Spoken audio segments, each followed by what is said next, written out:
and let's get this ball started.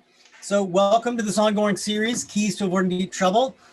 And while all paddlers are welcome, this program is really designed for experienced kayakers to really learn from paddling industry professionals and other TRAK pilots. So we'll address the topics of risk management, leadership, communication, seamanship. Join us every third Friday of the month to eddy out with this congregation of paddlers. Our aim is to be part of the rising tide that floats all boats. And so this program is one part of a series called Beyond the Boat that includes 3 steps to kayaking and water equals wellness as well. Today's subject is how to uncover a performance paddler in every person. And so we're going to take a student first approach to coaching philosophy for high achievement. And my name is Hans. I'm a longtime TRAK paddler and pilot, a outdoor educator, a sea kayaker, director of development at TRAK Kayaks, where our core purpose is helping you to live a life unleashed.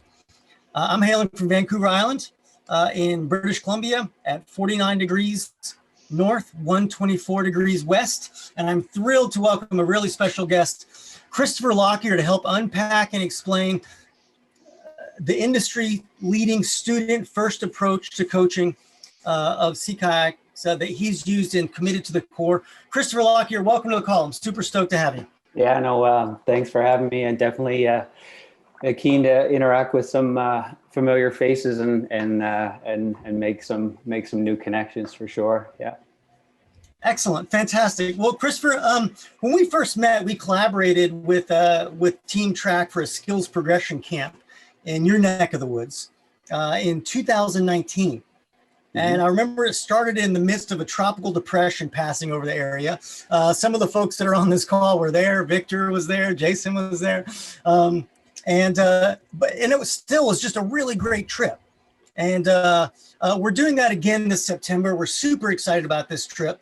You know, in simple terms, it's just world-class training and a bucket list destination that's always in motion. And so we'll talk more about that. But I believe that 2 of us really with a proper cup of tea could cover a tremendous amount of ground in terms of conversation, unconstrained by time, and speak for days. So let's focus right now on sharing as much as we can in like the 1 hour that we have. And at the end of this,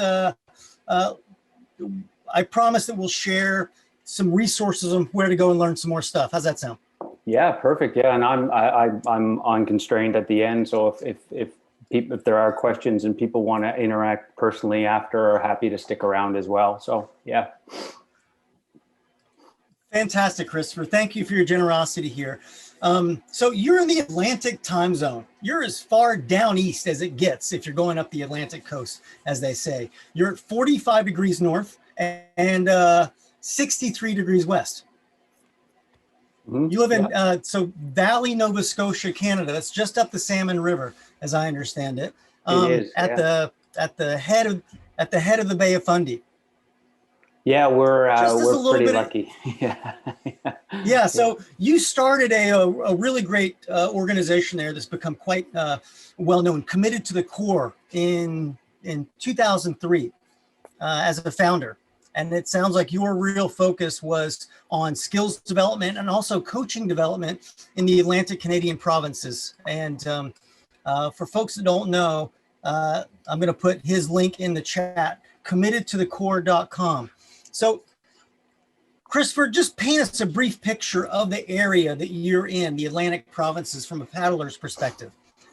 So I guess ultimately our backyard or our playground is pretty versatile. We do have the bragging rights to the world's highest tides, sort of about 15 minutes from where I live. So we're, you know, at our bigger tidal ranges, we can have a tidal exchange of 50 to 53 feet of a tidal exchange. So we're really lucky, and that creates just an amazing dynamic changing environment. So we use that upper part of the Bay of Fundy. We use the mid part of the Bay of Fundy as well, where we can get quite a bit of constraints on the tide. So creates really dynamic water in and around Briar Island. And then as the Bay of Fundy sort of wraps around into Tuskets and Argyle area, spend a lot of time in that southwestern Nova Scotia. So Tusket, West Pubnico, Lobster Bay, Cape Sable Island, just tons of options, lots of tidal current, lots of navigational challenges, great surfing. And then as we come up the Atlantic coast up towards Halifax, we get a little bit more swell, becomes a bit rockier. So we have a lot more sort of rock hopping environments. And then as we sort of move, if we go over to Newfoundland, we have, amazing, rugged, pristine wilderness. PEI, if you like beaches, tons of sand there. I'm not a huge big fan of sand. I just don't like getting it in everything that I own. And if you've ever camped in sand before, you know exactly what I mean by that. And then over on the other side of New Brunswick, very rugged. So we're really lucky. One of the biggest highlights that we do have is that tidal constraint. So we're just so fortunate to have so many different environments to go play in. And I recall the TRAK camp with 165-kilometer-an-hour winds going over top of the house as we're putting together track boats inside of the house, going, I really hope that this house stands up. And it was actually it was quite an experience for sure. Yeah. That's a level of risk. That's a level of risk management nobody expected. How do we survive a hurricane? Yeah. So, Chris, you're a very accomplished paddler and a longtime industry leader. I just want to give folks a few data points here to put this conversation in context. You graduated from Acadia University with a degree in recreation management, so you've got formal education.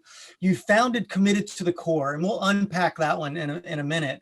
But you're also an ambassador athlete team member for Kokatat, Lindell Paddles, and P&H Kayaks. Yes, I am. Yep. On the professional credentials side, you're a Paddle Canada Level 4 instructor and senior instructor trainer. Mm-hmm. Top of your game. You were a BCS, or now called BC, Level 5 instructor, the only British canoe Level 5 coach in Canada, if I'm not mistaken. Is that right? Correct. Yep. Yeah. Okay. How intense was that practical assessment? And when was that? Yeah, so you sent me this question. And I thought it was an interesting one because it sort of took me quite a while to go back through the progression. I was like, where did it start? Well, it all started, I guess, in 1994 when I took my very first BCU training course. So that was what they called a 3-star, so a personal proficiency award. And then sort of fast forward 10 to 14 trips across to the United Kingdom from Nova Scotia. 2011 started the Level 5 training program in Ireland, which was a 5-day program.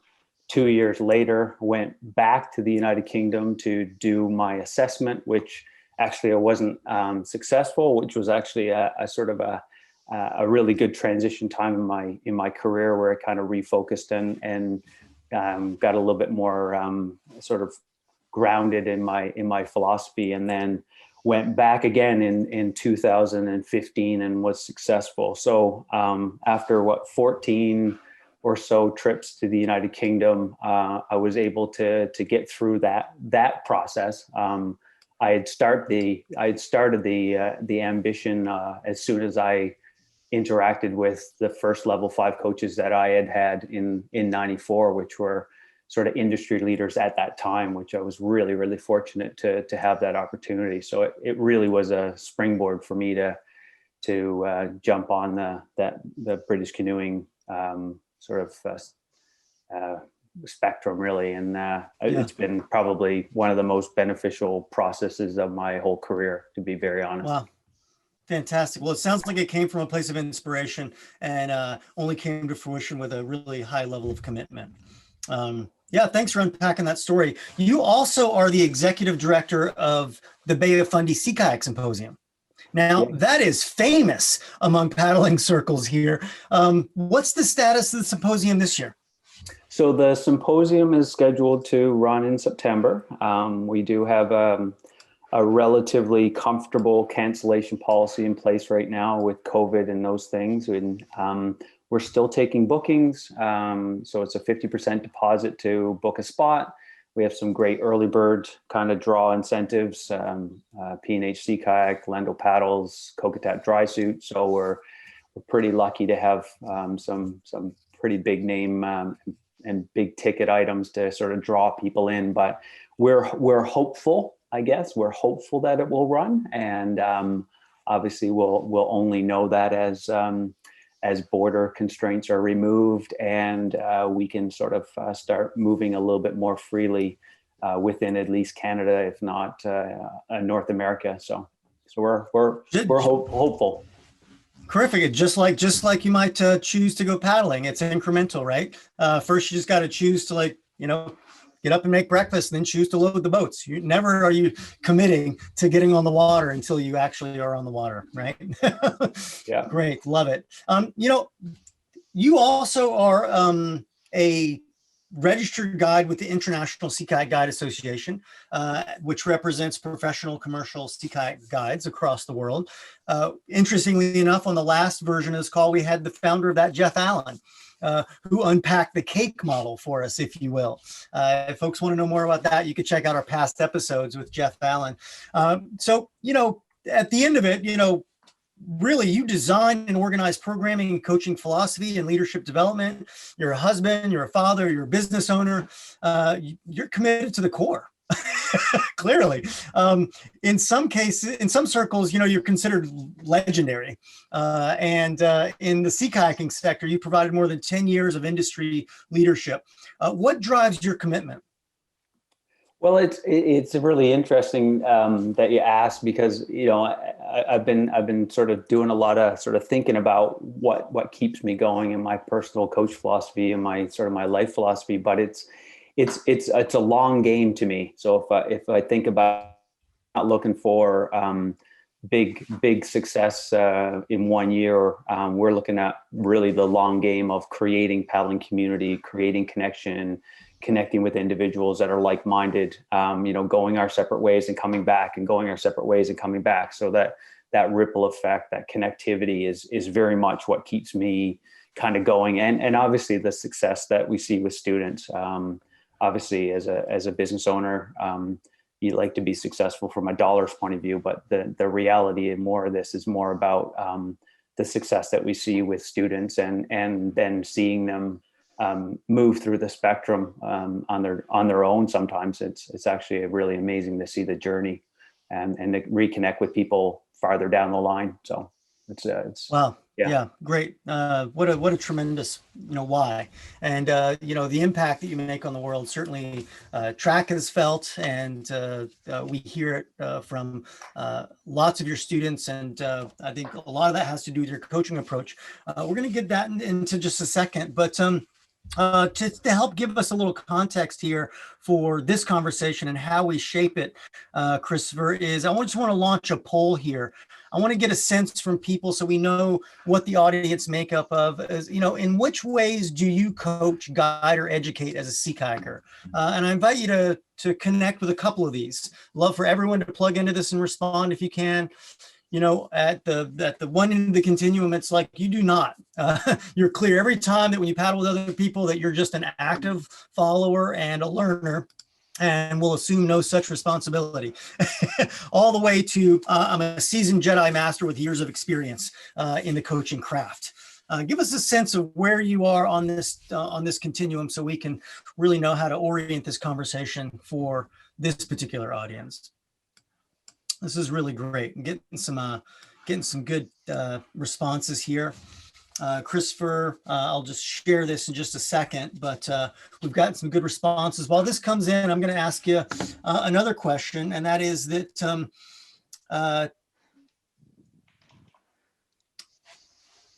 you've been really regarded as one of the industry leading coaches. I want to talk a little bit about what sets you apart with Committed to the Core with regard to coaching philosophy.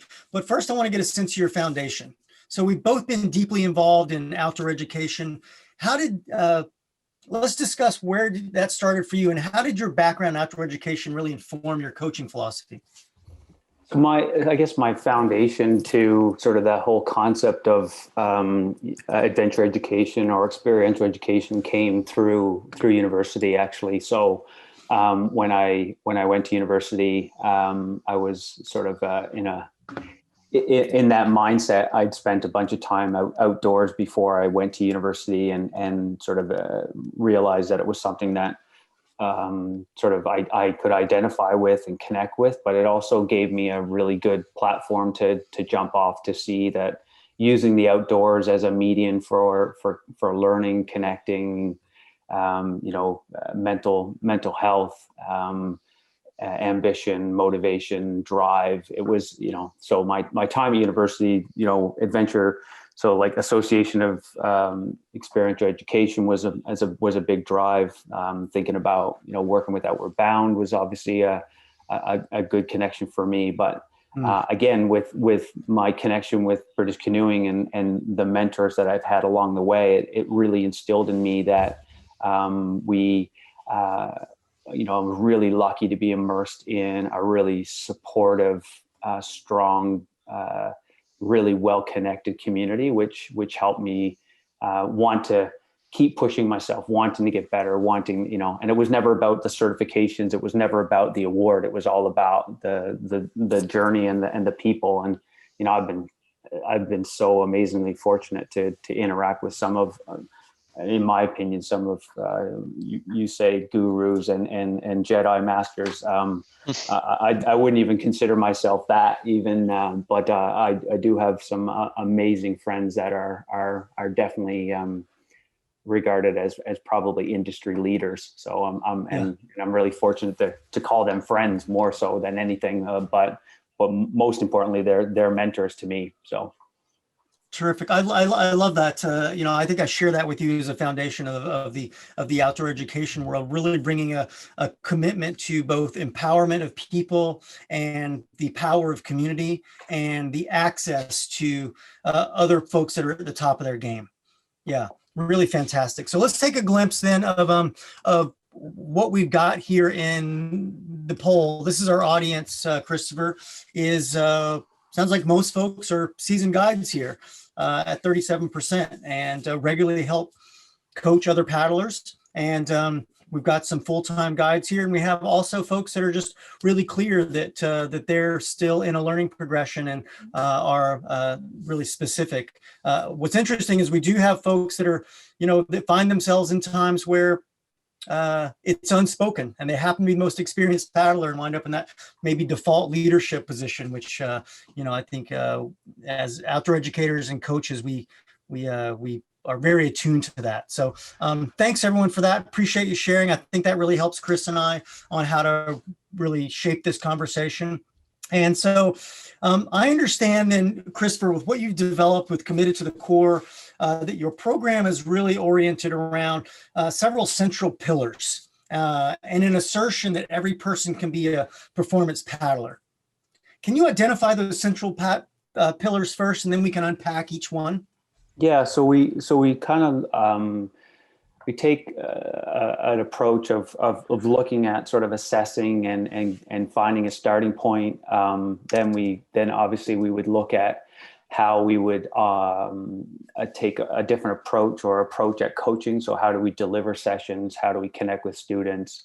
And then the other part would be the performance, right? So looking at people's personal performance and what their performance goals look like.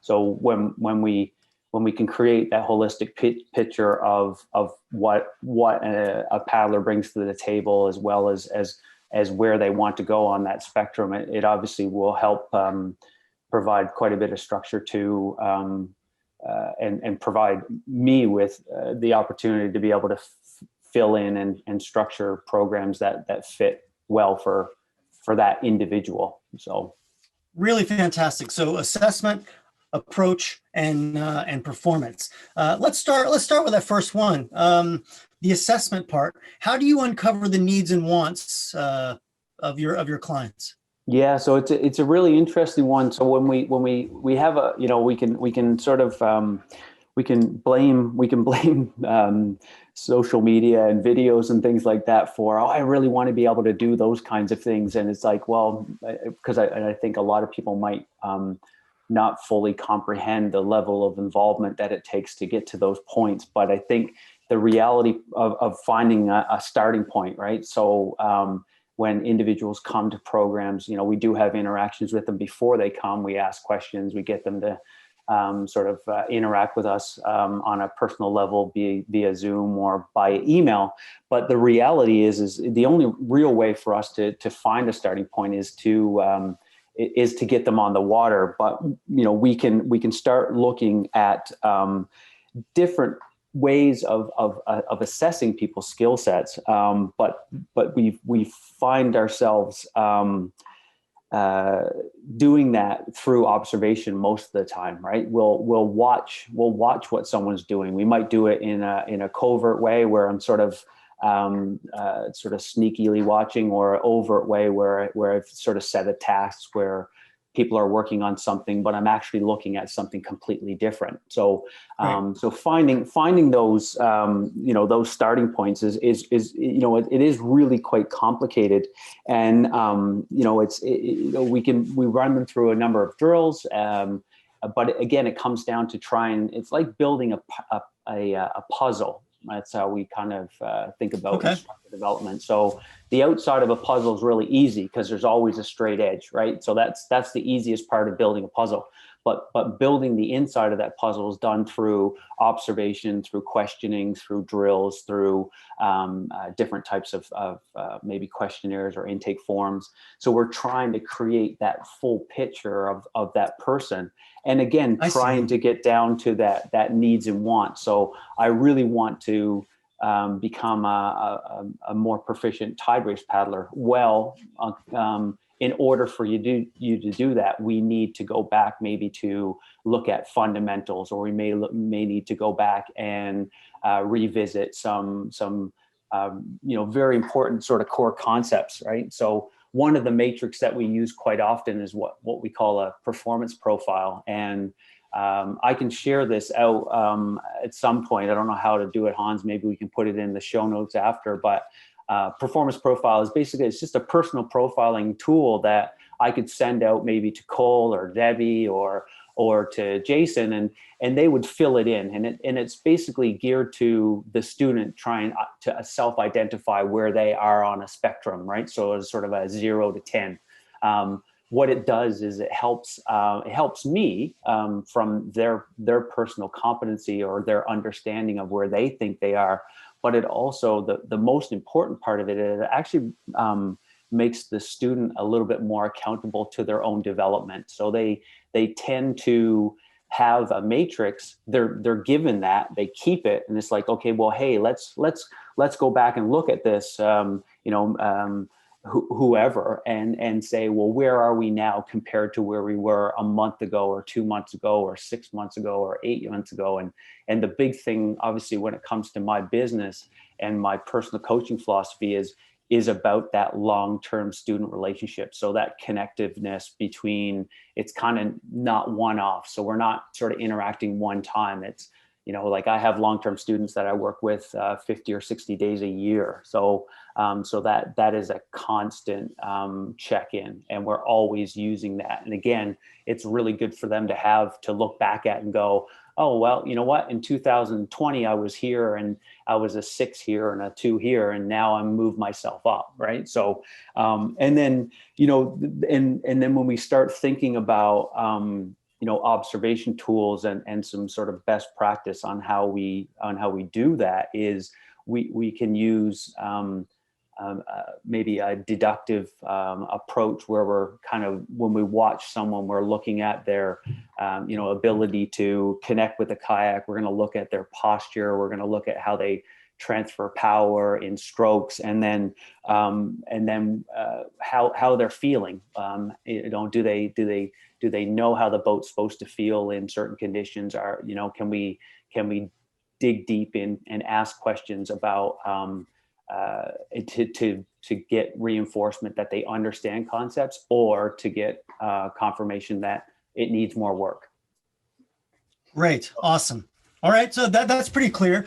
So really, it's kind of built up of your framework is built up on a number of things, and it sounds like it starts with really a robust profile of the paddler. This is self-assessment, and in many ways, that builds the outline of the puzzle, if you will.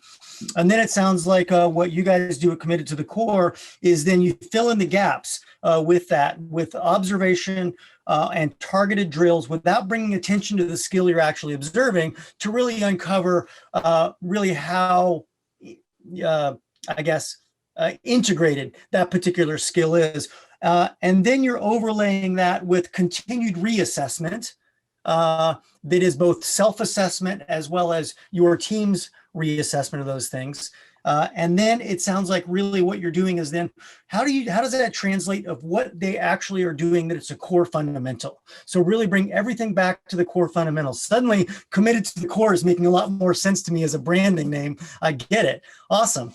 That's really fantastic. So in terms of best practices for other guides and peer leaderships out there in a professional setting or in a recreational setting, what are some of the recommendations that you would make specifically on how individuals can apply this to their practices? I think one of the common things, and I'll probably get into this in sort of the next session or the next segment on how we approach coaching and that sort of thing. But it's really one of the most important parts when we think about being in that coach, leader, guide, peer, is we need to remember to never dismiss people's previous experience. Be it in kayaks, be it in canoes, be it in sailboats, be it rock climbing, skiing, so the transferability of other sports, other adventure sports that can transfer really easily into sea kayaking, as well as just remember there's most of these people are adults, so they're also probably a bit more susceptible to I don't want to say ego bruising, but it's definitely sometimes really hard to balance not offending someone when saying, oh, well, I'm not sure if you understand this. Well, if you don't think that they understand it, just ask them, right?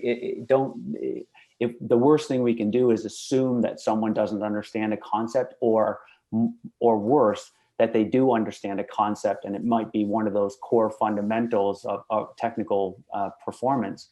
And if they don't, then we need to be able to ask those very sort of specific types of questions and get deep right into the guts of it, right? Because there's how we even ask questions, right? We can have open-ended questions that we can get any response back, or we can go to a very targeted approach where it's like, okay, well, let's, Dax, what, when we cross the eddy line, what's the sequencing up to this? And he might come back with me with well, it's X, Y, and Z. And I'm going, okay, this person, he's got it figured out, right? So let's not assume that maybe terminology is understood or core fundamentals are understood. Yeah. But we can, again, ask questions and again, think about, don't assume that you know what the picture looks like. Really spend that time. And sometimes you don't have a lot of time. So you need to be pretty crafty in the amount of questions that you ask, because again, they're looking at you and then they're looking at the water and going, we're spending a lot of time talking and I came here to go kayaking. It's like, okay, well, I got to be very, very specific on the questions that I do ask, so I can get, the lion's share of those questions, and then I can fill in all the rest of the blanks on the water. Right? Okay, so really budgeting your time with that assessment piece is critical. And you mentioned this is a great segue into the approach. And how would you define that central tenet, if you will, of your approach that's unique to Committed to the Core?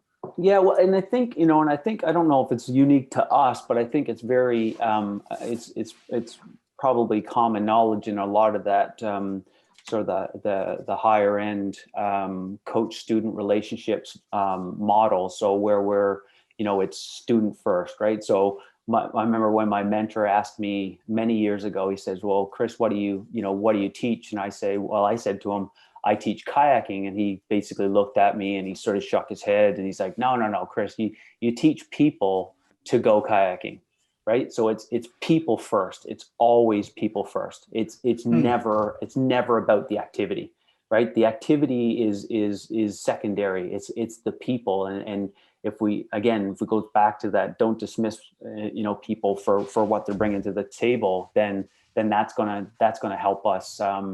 That's going to help us be able to connect with those people on an individual basis.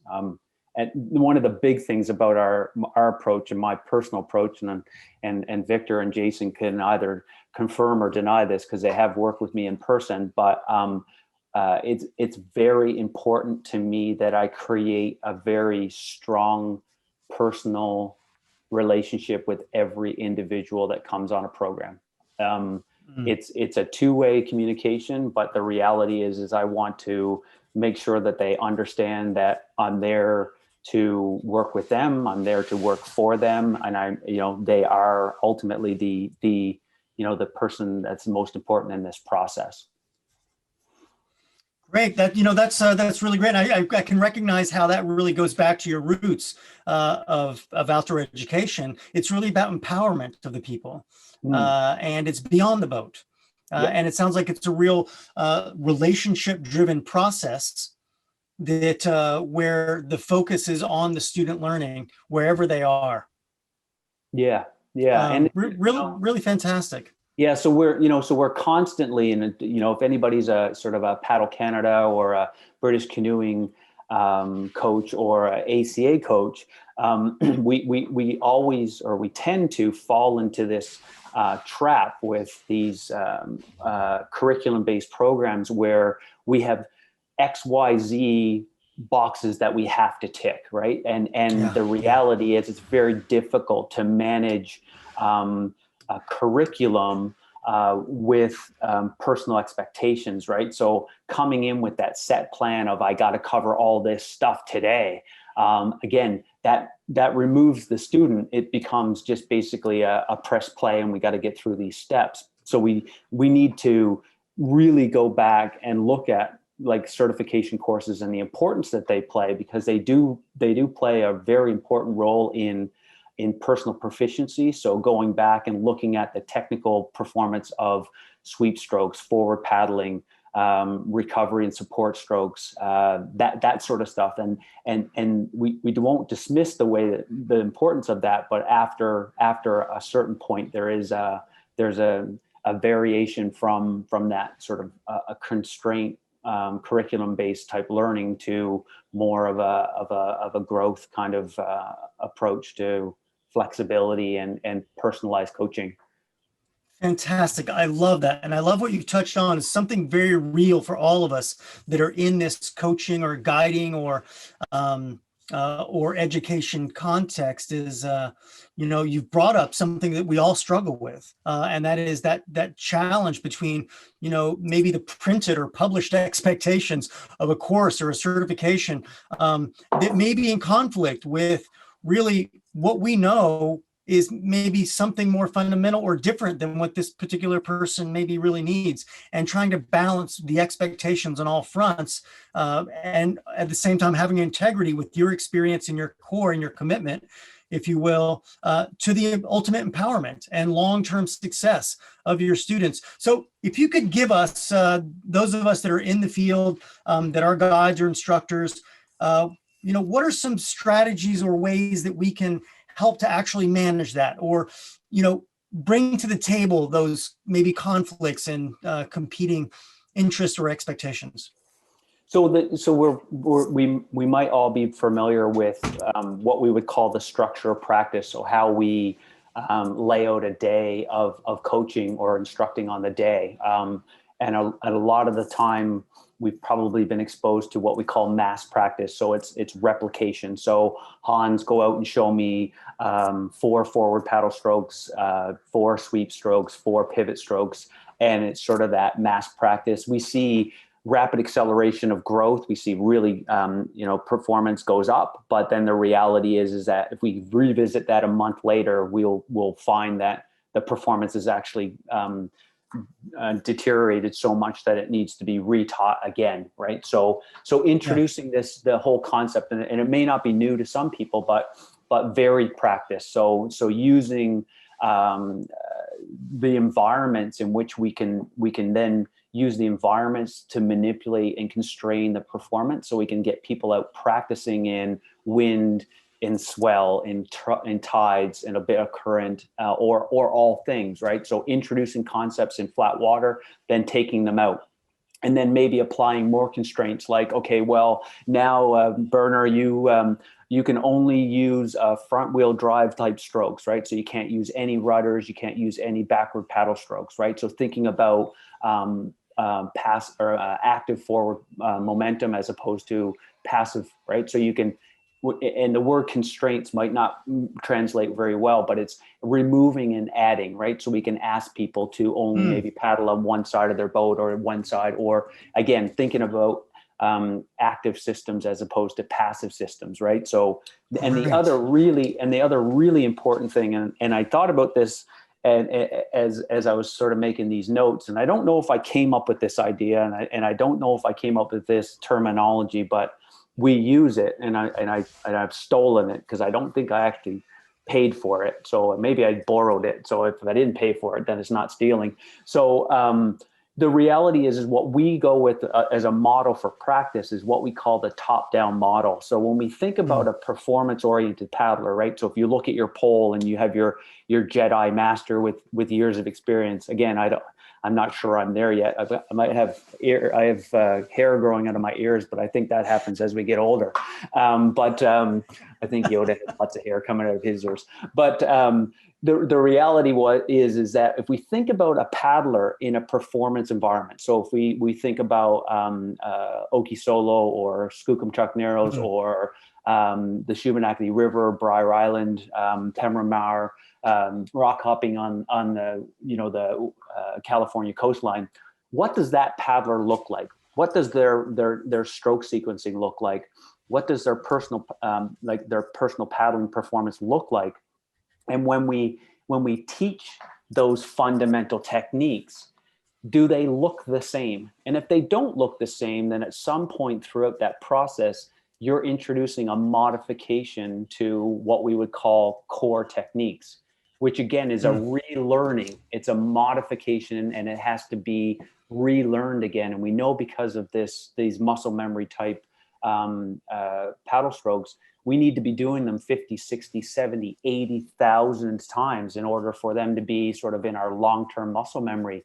So if we're introducing something and then maybe halfway through someone's progression as a paddler, we're saying, but no, Ryan and Liz and Debbie and Brian and Kelly, we're going to change it now because we're going into more advanced conditions. That's really difficult for a student to comprehend, right? So if we think about, and I think it goes back to us as guides and professionals, thinking about pushing your own personal competency and your also your personal performance and understanding the technical aspects of that will actually help with your introductions at the base level, because it will give people a really solid core foundation for those techniques, so that when we take techniques and translate them into performance, they become what we call a skillful performance. So we're applying forward paddling and draw stroke and sweep stroke into a maneuver. So we're wanting it to turn into something, as opposed to going and saying, okay, well, when we're in big conditions, we actually dump all that stuff and we don't do that. It's like, well, okay, so again, we got to start thinking, well, why did we teach that from the start, right? Yeah. At what point do we throw the baby out with the bathwater and say, well, we don't actually do that in advanced conditions, so don't worry about doing it. It's like, it's a big head scratcher to me, and it was one that came to my mind a long time ago. So that's fantastic. What a great addition. And let me see if I got this right, Christopher. But here's what I'm getting that basically there's kind of three components to that. Tactics that people can specifically use to take a student first approach into their coaching and training practices. And help reconcile competing expectations or interests with regard to progression models or checklists, right? And it sounds like those three things are: one is really focus on the progression to get there. Secondly is to really work with their learning zone. And that is to, break their comfort zone enough that they're learning, but being careful not to extend that into a debilitating amount of fear. So really working that learning zone very effectively into the comfort zone, back out repeatedly as you incrementally expand the comfort zone, and then identifying the active versus the passive. And I think that that's what you're identifying as the top-down model. And what I'm getting from that is that it's really like working backwards from the ideal, the envisioned future, and what would that look like? And as soon as you identify something that's in development toward that's not correct, you stop and fix it and go back to the fundamental before progressing. Yeah, and that really, that goes, really fantastic. Yeah, and that goes right, and that's sort of so ingrained in a lot of people's progression is, if you find something that's broken, let's not just leave it. Like, it's that preventative maintenance on your car. You know it needs to be fixed, so let's just fix it now, because we know down the road it's going to probably cause us problems, right? So again, when we think about performance, if something's not quite right, or it kind of looks funny, or it feels funny, or they're struggling with it, let's fix it. Because the worst thing, I've been at this for 28 years, and I've taught with lots and lots of different people around the world, and the worst statement I've ever heard is, "Everybody looks great, let's move on." And I'm going, are you looking at the same people? Because I see a lot of stuff that we need to fix, right? And again, it's very much a constraint-led program where it's like, okay, we gotta there's a name on the can, and the can says XYZ, and we gotta deliver X, Y, and Z. Well, I'll tell you right now, I've taught at dozens of sea kayak symposiums all around the world, and the label of the program that I'm teaching means absolutely nothing to me. It's basically a starting point. And I'll tell you, from the time that we start till the time that we end that day, we have probably strayed so far away from the label that was on that can. But the people that are coming out the end are probably going to be a lot happier, and they're going to be probably a lot closer to their personal goals, because we've managed to articulate the day and get really down to the needs. It's like, this is what you actually need. But I came here to go rock guarding. Well, but you're struggling with posture and connectivity and power transfer, right? So let's spend that. Oh, and then we'll go and incrementally go into a little bit of a rock environment, and then we'll come back and go, was that working? Why was it working? Well, you fixed my posture, and I'm not, not in the back seat, and I'm not having sense of humor failure every 5 minutes. I'm like, yeah, I know, because I didn't have to do 15 rescues today. We only had to do 5, right? So So again, it's thinking about it's thinking about those concepts of fixing as we go along, as opposed to it's sort of just sweeping it under the rug and saying, okay, well, I really just need this person to pass. Sure. I'm just gonna paddle along and pretend I didn't actually see that. Yeah. So your commitment really isn't to the feedback form for the event, but it's your commitment is to the long-term success of the student, back to the student first approach. And that's really great. And it does take a commitment to do that. Sometimes I get that, based on what you're saying, I totally also get how you focus on delivering long-term coaching programs with clients that are providing incremental changes that compound over time. One could make the assertion that the week-long or the 2-day, training event doesn't work, but that you've got to come back to it. You've got to have that constant reflection. So, let's move on to the next pillar, because I think you've started to touch on it. Great segue, by the way, is performance paddling. Help us understand, how you define performance paddling. And I welcome anybody who's on the call to, if you have questions about this or contributions, bring it up in the chat. We'd love to hear from you. about these pillars and how you integrate these into your practice. So, Christopher, let's unpack the performance pillar. What does that mean to you?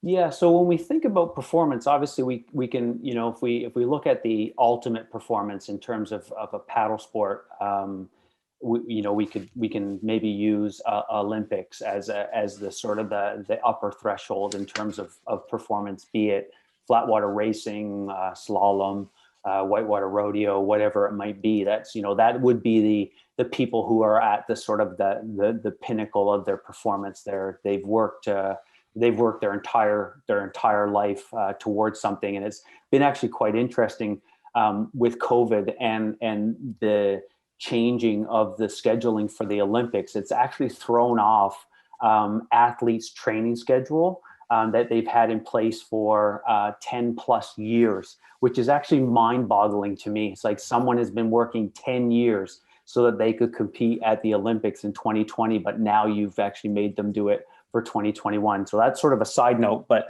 I just thought about that because I've been talking with my peers who work with Olympic athletes, and it's really interesting. But when we think about performance, so performance is applicable to an individual based on the environment in which they want to be performing in, right? So we don't have to be performing at the upper echelon. If we want to be what we call maybe a comfortable participant, or if you want to call beginner, intermediate, advanced, whatever, you can call whatever stage you want to be, but it's dictated mostly by the environment in which that person wants to be paddling in. So when we think about performance, if it's in a guiding point of view, then it's an understanding of the environments, the interactions with people, decision making, group dynamics, all those things. Right? They'd be a performance guide. That would be one thing. If we think about performance in terms of environments, then if you're a Great Lakes paddler, then that would be a model that you might want to work with where the conditions that are sort of delivered to you on your home waters. And then if you're looking for more sort of a worldly approach, then that performance will incrementally increase, right? So understanding of these more complex environments, applying tidal picture or wind over tide or swell, and then having to be able to perform. And then performance in terms of performance on your own personal level. And then you can think about performance in terms of the leadership side of it as well. So, there's nothing good that can come from someone who's struggling in the conditions, who's also responsible for other individuals. Christopher, that is incredibly liberating. Let me just tell you that, because it sounds like right now that gives me license to really, if what I want to do is paddle 20-mile days in perfect calm conditions without my body hurting these days, then I can call that performance paddling. Yeah, sure you can. Again, it's a non-constraint approach to personal achievement. When we we can apply, again, what is it you want, what is it you want, right? Because ultimately this is about your involvement, your enjoyment, right? And your fulfillment that you're looking for, right? Again, some people have very different motivations and they have very different ambitions. But again, identifying those and then building a model of performance that needs to be there in order for them to be able to do that. I really love that. I love how you've really said it as performance as a relative term.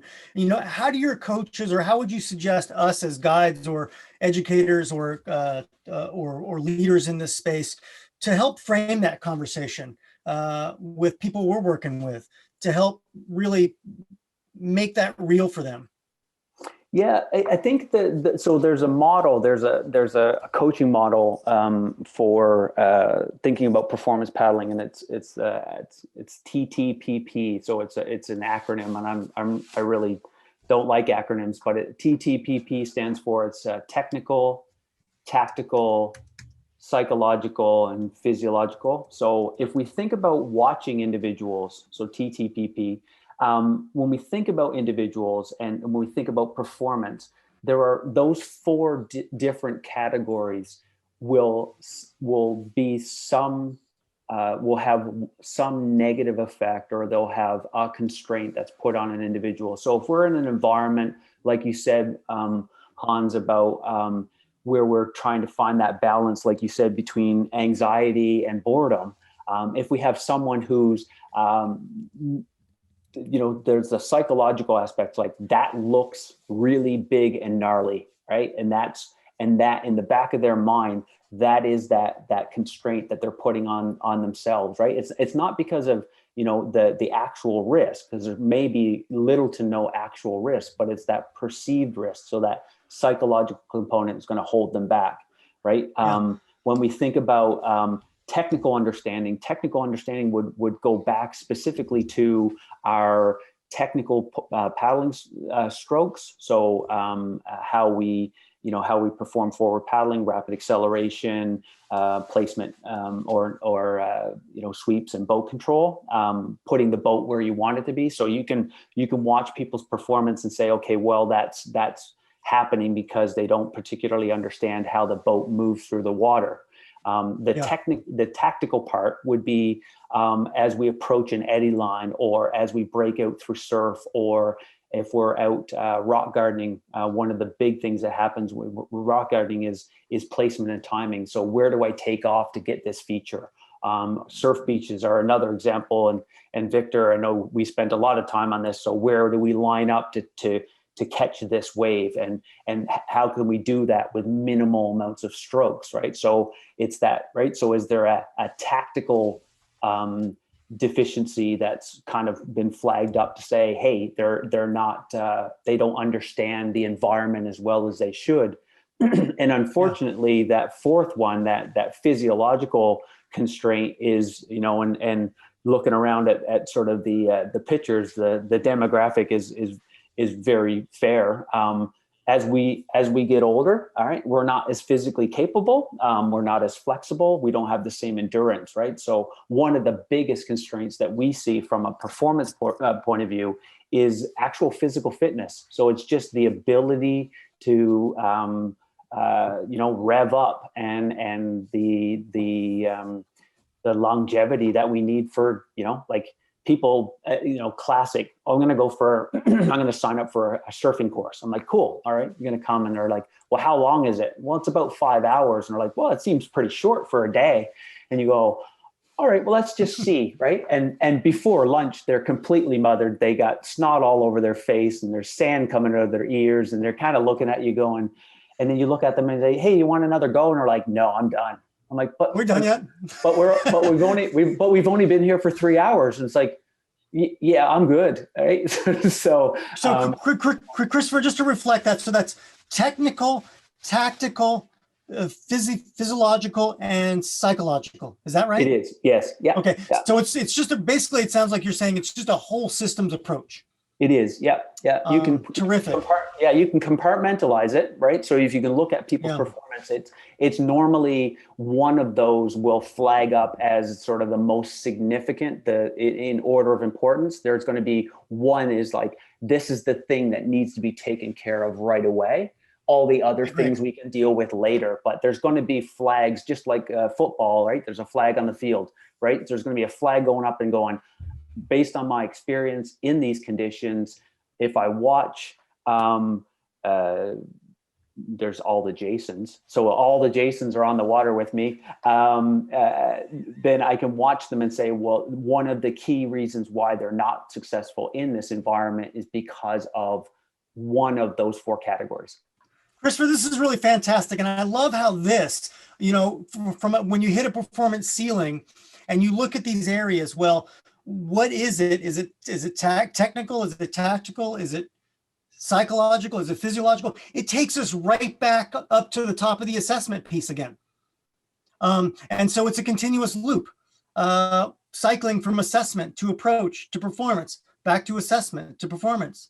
Love it. Fantastic. Now, Christopher, this is, first of all, I know that your consortium of coaches is unique in that really what you focus on really is the long-term coaching relationship. Is how do we get people who are really committed to that incremental improvement that's going to happen over time based on real core foundational changes.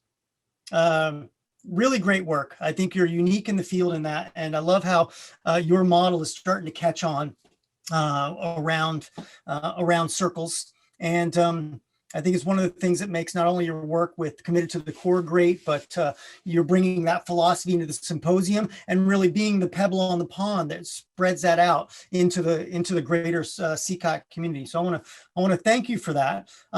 One thing I want to plant here for folks on the call, we promised you that we would share with you where to get more information on this. And one thing I want to plant a seed right now is Christopher has offered if you will, a series of one-on-one virtual coaching program really tailored and customized for you for your next step of aspirations, whatever that is, using the kinds of models that we've talked about here in terms of a coaching philosophy. Quick question for you. Who is this program for, Christopher? Gosh, you can apply it to anyone really. If you're in a coaching if you're in a coaching role, then obviously to improve your coaching and delivery in connection with students. If you're a pilot and you're looking at your personal competency, it's applicable that way, and it's also particularly geared towards individuals who have this concept of I like the idea of maybe performance paddling and maybe looking at achieving some personal success and sort of removing the constraints of curriculum, but more experience and environmental specific approach. So I want to get more comfortable in swell or current, whatever that might be, and to take those that coaching to that next level really. So it's a holistic program. Really, it can apply to anyone really along the spectrum. Okay, terrific. Thanks for that. I put a link in the chat space to that one-on-one sea kayak skills accelerator with you. If folks have questions about that, you can contact Jason at trakkayaks.com. Jason, please put your email address in there for folks. The other program that I want to highlight here that we're doing again this year is we're doing the Bay of Fundy Skills Camp. It is August 18 through 22nd. And I've just put a link to the chat room there for that. What can participants expect to get out of this course? So I guess if the one-on-one program appeals to you, then it really would be a really good natural progression from a virtual world to a hands-on in-person approach. So if it's taking what potentially we would talk through and set those tasks out on an individual basis and then applying them into the environment. But it can be still a standalone program. So it's the sort of the versatility of it is, for people who are pilots that are looking at on-water leadership, decision-making, mentoring and connecting with people. It's an opportunity in a more advanced environment to work on that specific skill set. But the other side of it is by having participants that are sort of working on their personal competency and their own personal performance, it actually gives the yin and yang. So it gives an opportunity for an aspiring paddler to be mentored, led, and to have a real person as opposed to kind of mocking something up and saying, okay, well, hey, Jeff, can you go over there and pretend that you're having a hard time? It's like, well, no, we can have someone really who might actually struggle, and to give an opportunity for real world feedback and real world coaching and real world application. And the reality is that, the environment, so the, Tuscan Islands, so navigation, on-water leadership, tidal planning, and tidal implementation. We have surfing at Cape Sable Island, tidal currents in the Argyle River, the Shubenacadie tidal bore. The environment is a sort of a hodgepodge of our sort of our hot spots to go paddling, really. So yeah. So it sounds like really transferable skills that you could apply anywhere. Yeah, absolutely. Yeah. One of the things is Victor's mentioning in the chat space about his experience, and I'd love for you, Victor, just to give that a little voice here. Please comment on that on an open mic, please. Okay, sure. Yeah. So just one of the things that was like, I guess, central to some of the kind of specific experiences that we got with Chris last year was this work with regards to eddies and coming with the strong currents that come in from the tidal exchange. And then well, I think we ended up doing it 2 days, Chris, but the intention was that one of the first days was you wanted everyone to get very strong at entering, exiting from eddy onto protected areas. So one of the things we were doing was there was a particularly interesting feature underneath of a bridge where it was you'd be protected behind a bridge, very calm. You'd have that like protected eddy, and then you'd be entering the zone in between the pillars of the bridge, and it would be extremely strong and want to push you over. And it's this like from a few inches, you could move from the boat wanting to push you in one direction to as soon as you exit, it wants to do something completely different. And getting comfortable, getting strong in those positions, thinking forward paddle strokes as opposed to defensive rudders and etc. And just being able to adjust your body position on the fly.